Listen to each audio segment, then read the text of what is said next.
জন্মদিনটা প্রতিটা মা বাবার কাছে খুবই গুরুত্বপূর্ণ। তার সন্তানের জন্মদিন বলে কথা। জন্মদিনের সকাল থেকেই আমাদের রান্নাবান্না শুরু হয়ে গেছে। আর জন্মদিনের ঠিক আগের দিনেই শ্বশুর বাবা সব কিছুই বাজার করে দিয়েছিল। বিদু বলেছিল বাবাকে যে আগের থেকে বাজার করে দিলে রান্না আগে আগে করে ফেলতে পারবো। তাই আমাদের সুবিধার জন্য আগের দিন বাজার করে ফেলেছি। আর আমি এখানে দই কাতলাটা রেডি করলাম।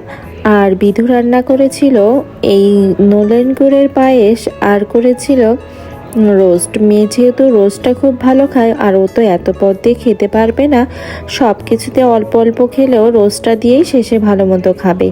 এই জন্য বিধু রোস্টটাই রান্না করেছিল। আর জন্মদিনের দুপুরে রোস্টটা কিন্তু খুব ভালোই হয়েছিল খেতে।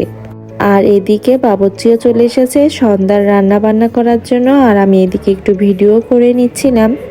তারপর দুপুরবেলার দিকে মেয়েকে নিয়ে একটু মন্দিরে আসলাম, মেয়েকে প্রণাম করিয়ে নিয়ে আসলাম। বিধু, আমি আর মেয়ে এসেছিল।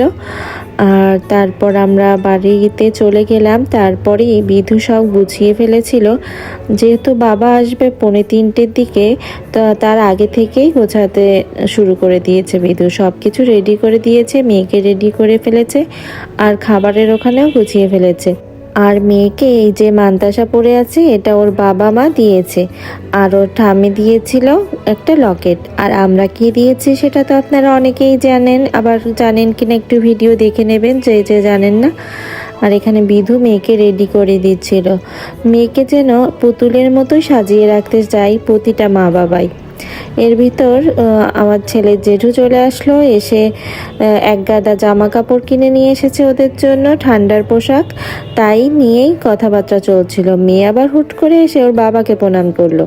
তারপর বাবা চলে আসলো, আর মা আর বাবা একসাথে মেয়েকে আশীর্বাদ করলো। ছেলেটা কিভাবে তাকিয়ে আছে দেখুন, ওর তো সব কিছুতেই আগ্রহ এখন, এটা কি ওটা কি, এত দুরন্ত হয়ে উঠছে আস্তে আস্তে দিদির মতো। তারপর ওর বাবা মা আশীর্বাদ করলো, তারপর আমি আর ওর সোনা বাবা একসাথে আশীর্বাদ করলাম। আর অনেকের মনেই প্রশ্ন আসতে পারে, আমার মা বাবা কেন আসেনি?